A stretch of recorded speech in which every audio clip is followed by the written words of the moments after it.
into a sovereign, socialist, secular, democratic, republic, and to secure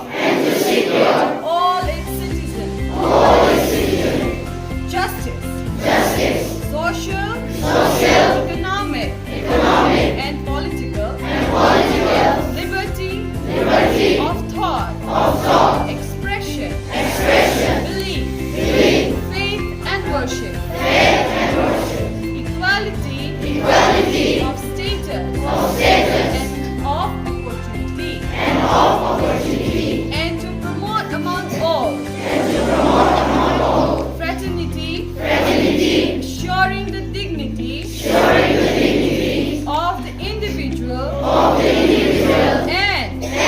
the unity and integrity of the nation.